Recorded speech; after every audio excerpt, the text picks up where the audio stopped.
Welcome to the podcast. This is our first episode in what we hope will be a monthly series where we discuss all things relating to football officiating with concentration in high school football in Georgia. We'll also discuss officiating in general and some national officiating discussions and issues and stuff like that. Just to give you a rundown of what we really think the format will be like each month. We like to do this once a month to start with, and then if we gain some traction and success, we may move to a more frequent series. But for now, we're aiming for just once a month. We'll have a topic each month. Your topic this month will be recruiting and retaining officials. Then we'll talk about some national news involving officials.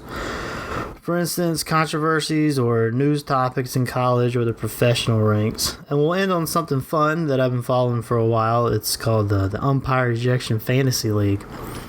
It's a Facebook page where they keep up with MLB ejections, but they also follow up on appeals and things like that, and just kind of other stuff in general, and sometimes the aftermath of those ejections.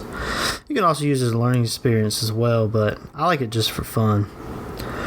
In the future, I like to do a mail section as well. You can email us at ghsafootballtraining@gmail.com. Put your subject as podcast mail, and your email can be read on this podcast. It could be questions, comments on training or rules, really anything you want. Just keep it civil, and it may get read on the podcast.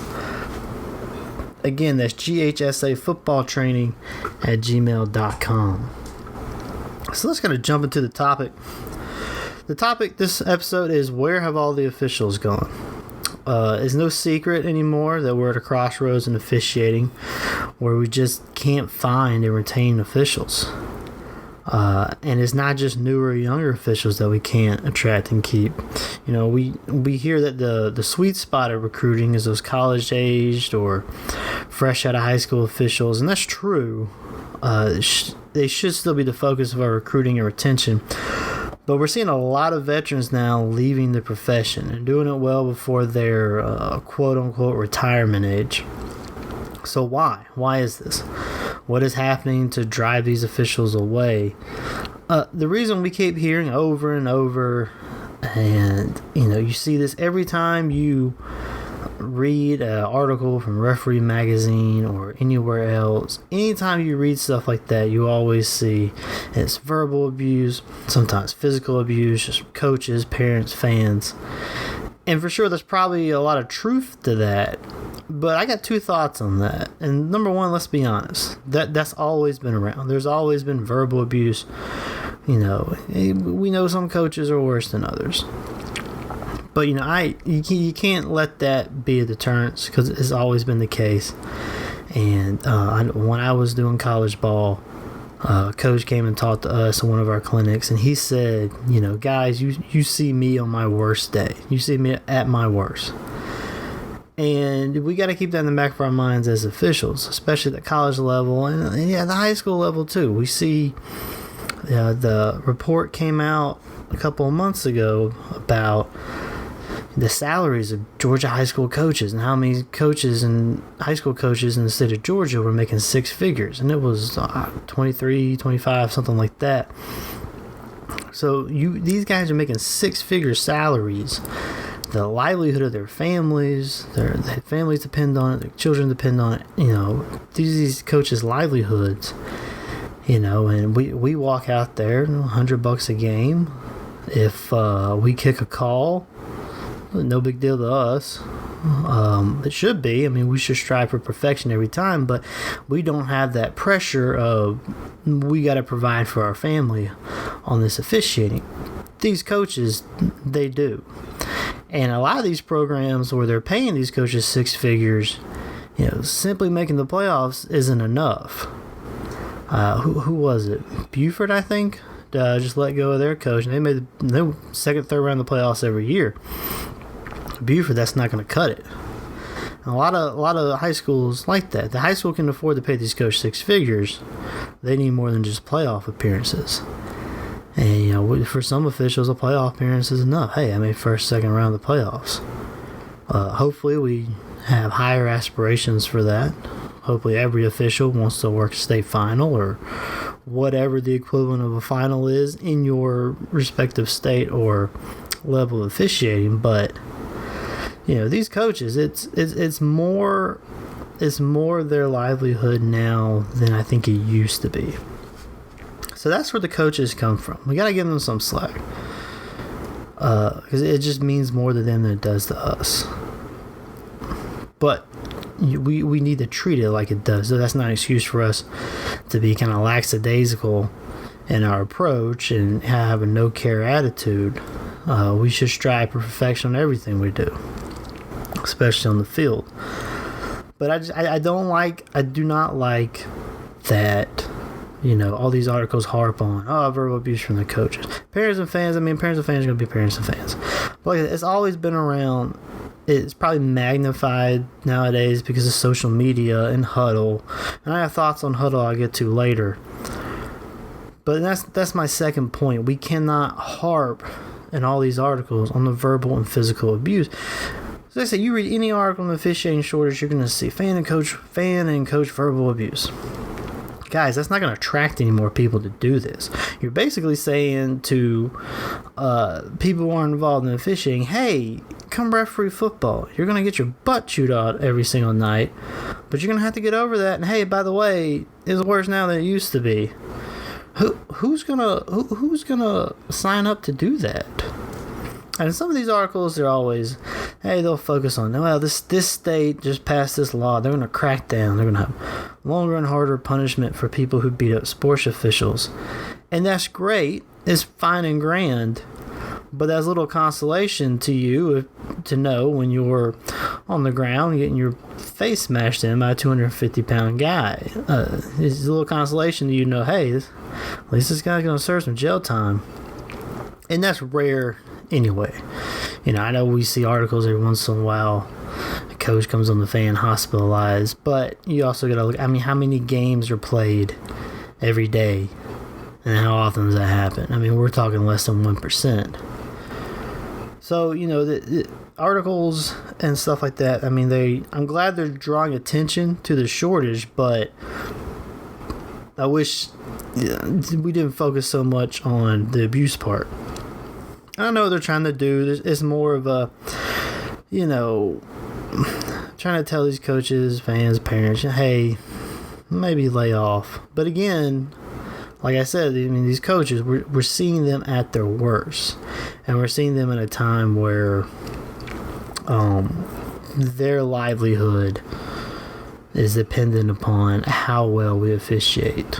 I'm not a firm believer in one missed call costing a team, but you have to concentrate and focus every snap, every play, every second.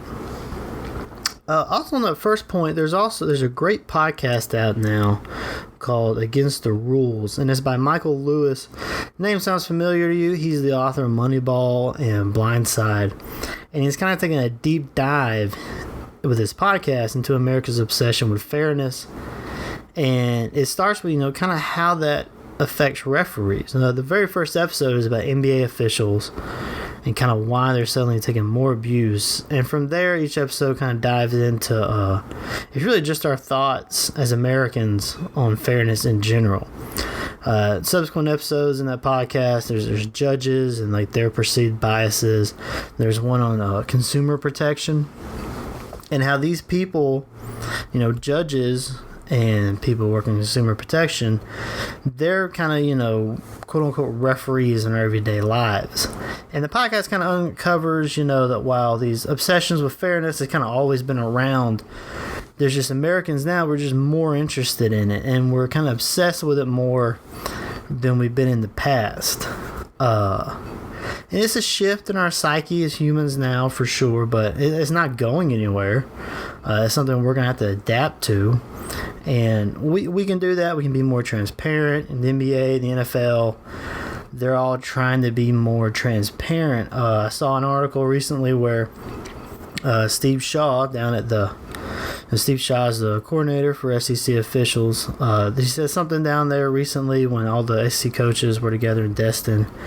he wants to do I think a weekly TV show on the SEC network, I think every Monday, where he kind of goes over some controversial calls for that week. And something like that's great. It's transparency. So they're helping us at the lower levels by trying to be more transparent, and it'll help, I think. But we also got to remember how powerful bias is in our human nature. And we may do a podcast in the future completely on bias. Bias is fascinating. We see it every day. We see it in the media, especially now. It's such a political atmosphere we live in. You see a lot of bias. I mean, if you're an official, you see bias all the time. We have to stay away from that. But it's something you need to keep in mind whenever you're interacting with fans and coaches and parents. And there's a lot of bias involved. And we have to be above that. But you also have to keep that in the back of your mind. And social media doesn't help anything at all. But like I said, it's not going anywhere. It's just something we're just going to have to live with. You just need to know that whenever you walk onto a field, you're probably going to be filmed. So you got to be careful with what you're doing. We already know fans and coaches are watching us. They're looking for anything to tip a cap that we might be against them, or anything to be taken out of context. And video and film can be taken out of context.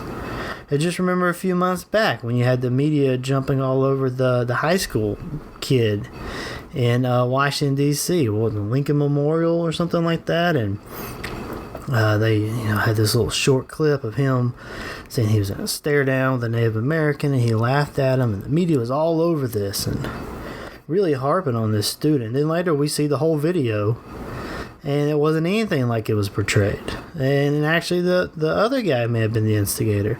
And now the high school students actually suing like CNN, WAPO, and all of them, because they just took this clip and kind of took it out of context. And we see that in police videos all the time. Civilians will film some kind of police interaction, making it look like one thing, and then later we get the body cam footage and it's completely different. And don't think that can't happen to us as officials. It's something to be filmed, it gets taken out of context, and then what? You have to think. It's just something you have to live with. You have to be careful whenever we have our stripes on. And even when you don't have the stripes on. We'll get to a story later when we get into the news archives. So, there's things to keep in mind. You're always going to be videotaped. There's always a possibility that video of you could be leaked. And I think there are other factors keeping younger officials away. I work at a local college, and I've noticed more and more that the current crop of students coming in, they're wanting more, and they're wanting it quicker. If you notice now, just start to kind of pay attention to some college advertising around you. You'll notice that a lot of the advertising around higher education has shifted. It used to be, work at your own pace, get a degree when you can. But now a lot of it is, shifting to get your degree as quick as you can. The college I work at, I'm seeing more and more students who don't want that bachelor's degree in 4 years or associates in 2. They want it quicker because they want to be out there working a career and earning money. And I think that kind of hurts officiating. It's really going to hurt your professions like law and medical professions that require even more training. Because law school is, 3 more years of law school after you get your bachelor's. Medical school, you get 4 years of medical school, and then your residency. And I think there's something after residency, like all the stuff that takes a while. I think those professions will be the ones going to be hit the worst by this. But officiating is trickling down to us as well. We tell these younger officials that first year, hey, you're probably not going to be on a varsity field your first year. And for some of them, that's a turnoff. It's a turnoff to recruit them. And as far as retaining them, if they're in it 2 or 3 years and they're not getting the games they think they deserve, they're not going to stick around either. We found that the first 3 years are the most crucial. If we can get an official to stick it out after those first 3 years, then we probably have them hooked, and we probably have them for a while. That's why here in Georgia a couple of years ago we rolled out that training plan for the first 3 years that we really push these associations to adapt. And it's like a 3-year training plan where we follow these officials, we stay on. You know, these are kind of the checkpoints, so what they should be doing in that first 3 years, and make sure we're evaluating them constantly. And training these younger officials better and training them to be ready quicker, it's going to go a good ways in helping us retain them. They want to be on the field sooner, and honestly, we have to get them there, and we need them to be on the field sooner. Because as our shortage escalates, and then we're dealing with more games but less officials, we need these younger guys ready. So we have to train them to get there. We don't want to put them on the field too early. You know, if they're not ready, they don't need to be on the field. That hurts our brand. That hurts our perception. But if this current trend continues, we're going to have to figure something out to get these guys ready. It starts at training. It's not just younger officials leaving. We're seeing exodus from older officials. So why? Is that the verbal abuse too? I mean, it shouldn't be. These are guys who should be used to it. I think social media has a bit of a hand in it. We've discussed that part. But Huddle doesn't help. Huddle's great. I love Huddle. If you follow our YouTube channel, GHSA Football Training, you know I use Huddle a lot. It's great. But you know, we live in a time now where we can watch ourselves on film. In some cases, if your school's good at it, you can have that film just a few hours after the game. And when we point out our mistakes in meetings and we learn from them. Huddle's a great tool to learn from our mistakes. And like again, if you're a frequent visitor of the YouTube channel, you'll see every week and after every final, we point out mistakes officials made. Hey, this guy called a holding. This is not a holding. This guy was in the wrong position. We point out good things, but let's be honest, the focus is made on the bad because that's how we learn. Any coach will tell you learn more from a loss than a win. And we officials learn more from mistakes and bad calls than correct ones. But some officials can't handle that scrutiny. Some officials don't like to be sat down and told, this is what you're doing wrong.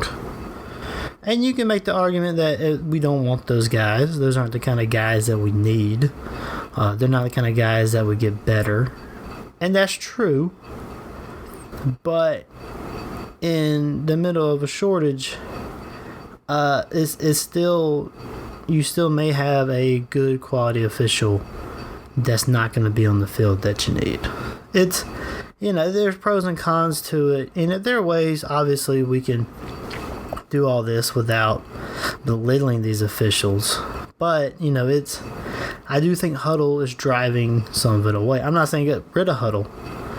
I think it's just playing a role in kind of weeding out some of these guys that before were not weeded out. And really the crux of the shortage is that it takes a special person to be a sports official.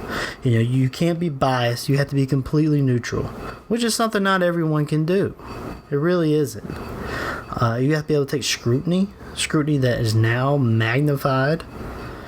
The officiating's never been a job for everyone, but technology has kind of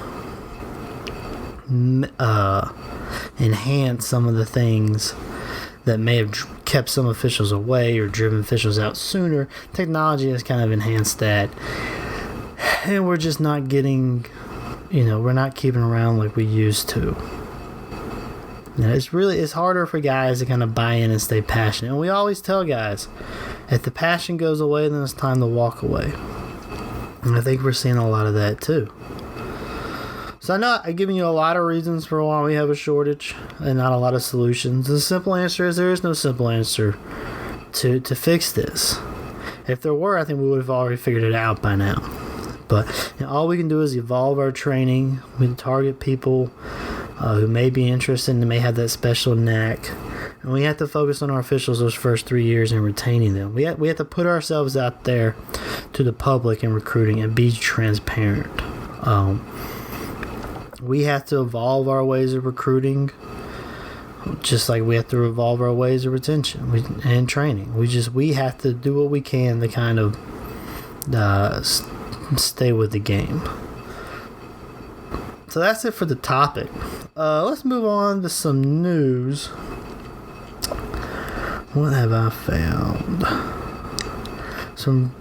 So let's start with some NBA referee got into a bit of trouble. Remember I talked about, when the stripes are on, you got to be careful what you're doing. Well, here's an example when the stripes are off.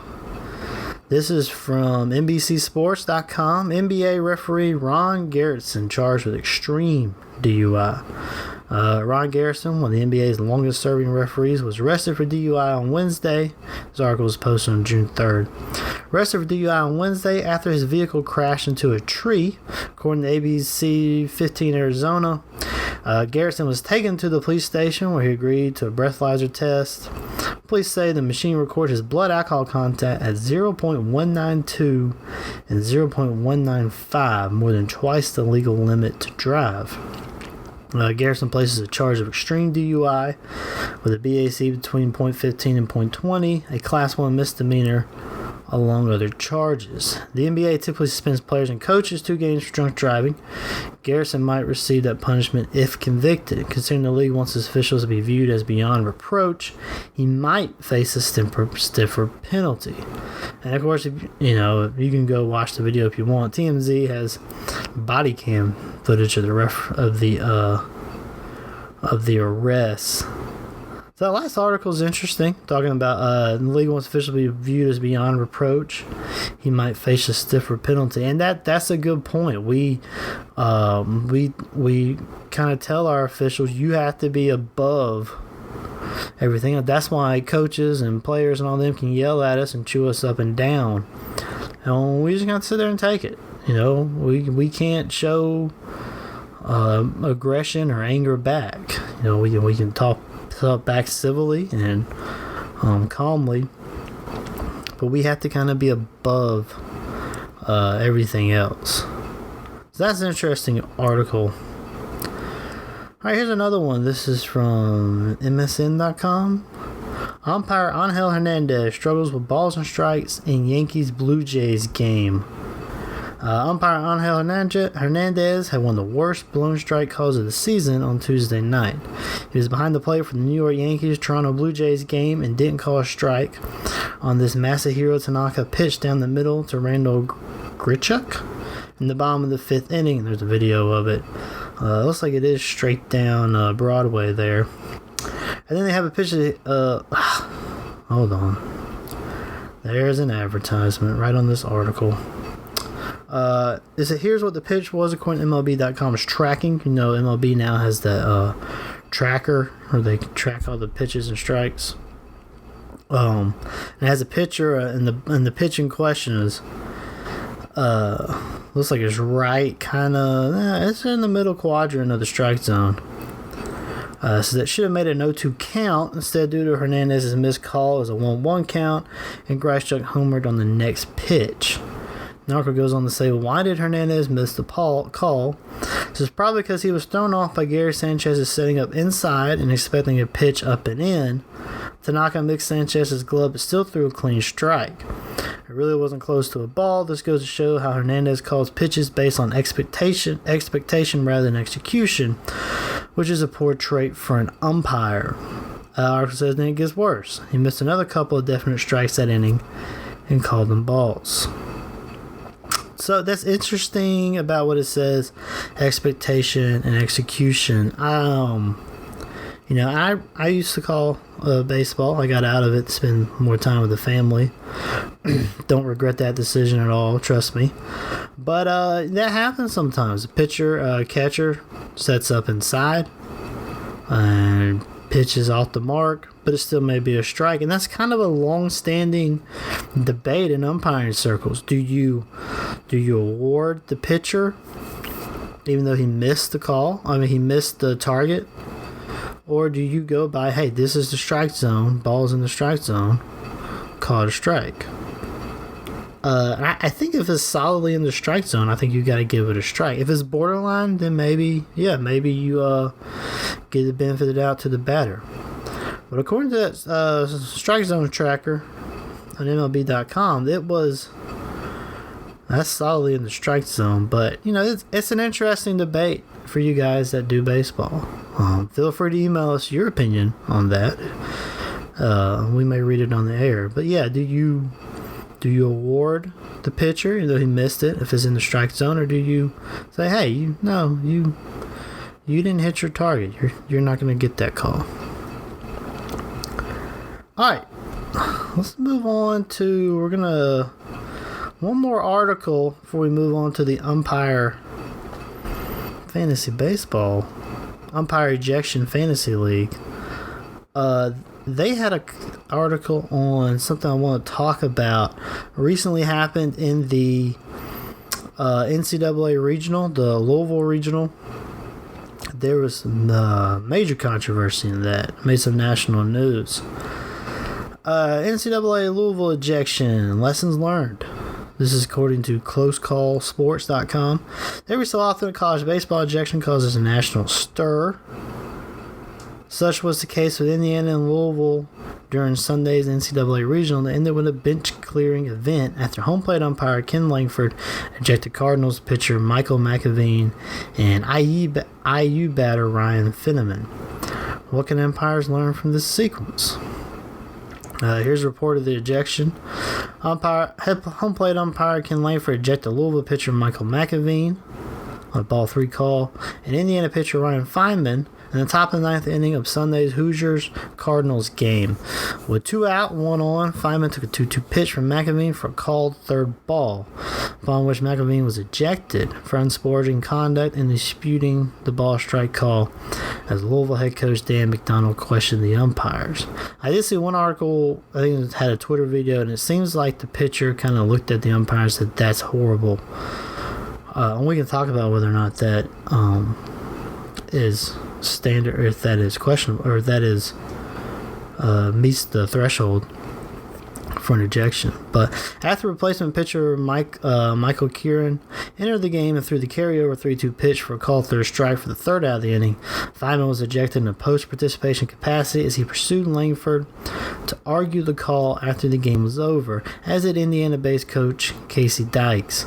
Shortly after IU's post-game argument began, a benches clearing incident occurred as both teams entered the playing field, at which time the umpires left the field and both teams had to be separated by a cadre of police officers. At the time of McAveen's ejection, Louisville was leading 9-7. At the time of Feynman's post-participation ejection, Louisville had won the contest and eliminated Indiana. Here's close call sports analysis of what transpired. First, pitcher McAveen's 2-2 pitch is caught by the Louisville catcher, who moves his mitt as if to frame or sell the pitch, which the umpire rules ball 3. McAveen appears to disagree and turns to his left. His jaw appears to move as if saying something. McAveen turns to face home plate. Umpire Langford gestures indicate the pitch was inside. We would thus surmise McAveen sought clarification for the pitch's location, which the umpire provided. McAveen, who after turning back toward the umpire and having appeared to observe Langford's indication that the pitch missed inside, responds, "That's horrible." Langford in turn moves to eject McAveen from the game. McAveen then stands in disbelief before offering, "I didn't say anything to you. If nothing else, we can confidently declare that this statement is disputed by video evidence, which clearly indicates the pitcher verbally addressed the umpire prior to ejection." Quote unquote, 2 words too many. T as in TWO. NCAA Rule 2-26D states whenever a pitcher is ejected for disputing an umpire's decision or for unsportsmanlike conduct or language directed at an opponent or umpire, including a post-participation ejection, the suspension will be a total of 4 games. So Louisville won that regional and are moving on to the super regional, and he's out 4 games. So if Louisville goes 3 games in the super regional and on to the World Series, he's still out at least 1 game in the College World Series. If Louisville sweeps, then he's out 2 games of College World Series. So it's a pretty impactful ejection here. I'm not going to read this whole article, but it's on closecallsports.com if you want. Basically goes on to say, It says when Langford ejected McAfee, he did not eject the pitcher strictly for arguing balls and strikes. But that's where it originated. Because even arguing balls and strikes, you had the option to warn the pitcher, but it really is just an option. But I mean, bottom of the ninth. I think top of the ninth or whatever. Team up. NCAA regional. I don't think I go with a warning. I don't know if that's somewhere where we want to eject. But maybe something was going on before that the articles are not telling us. The Jeff Mercer, the Indiana pitcher, or Indiana head coach, my bad.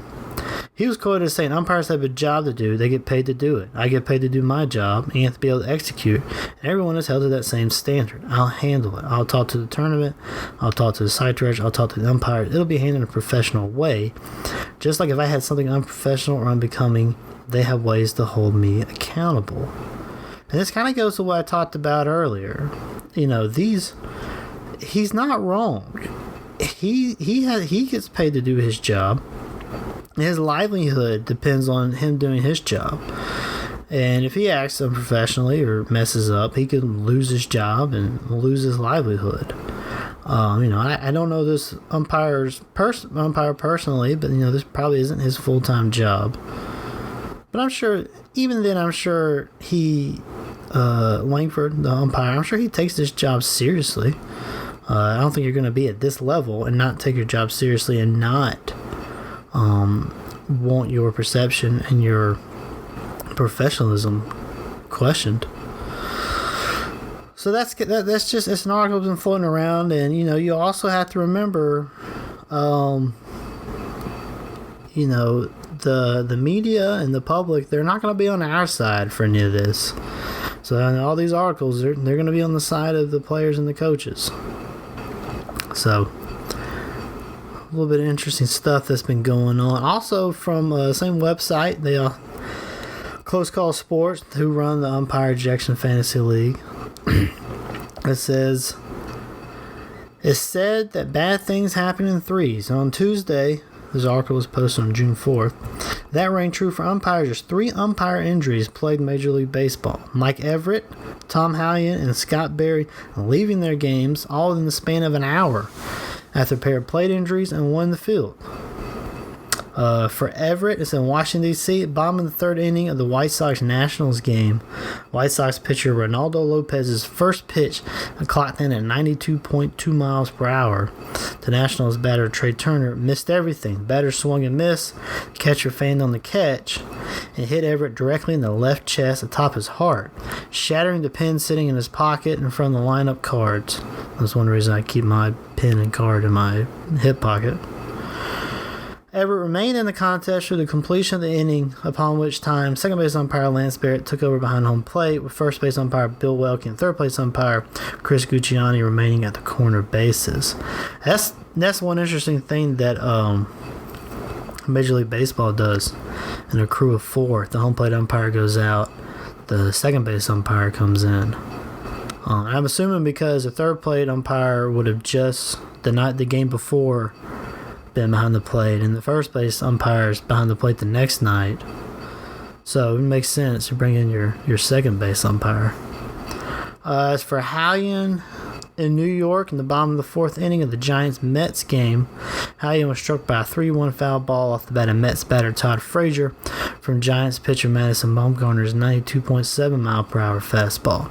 Hallion remained in the game to complete the half inning, upon which time second base umpire Vic Carapazza took over behind home plate, with first base umpire Jordan Baker and third base umpire Hunter Wendelstedt manning the lines. And then for Barry in Milwaukee, prior to the top of the 2nd inning in the Marlins-Brewers game, second base umpire Scott Berry left the game with what appeared to be a lower body leg injury, leaving first base umpire Tripp Gibson and third base umpire Mike Cross in the field, accompanied by crew chief Brian Gorin behind the plate. So it's not just players that can get injured. It's not safe for the umpires either. So, all right, I think that's going to wrap up the podcast for today. For this month, I should say. We'll be back next month. The topic will probably be I think we're going to go with the new rules the National Federation has laid out. The new, the rule changes for 2019, which is I know we got the play clock now in high school. Tripping the runner is now a foul. They did something to the horse collar. So we'll talk about all that next month. So thank you for listening, and we hope we'll see you next month.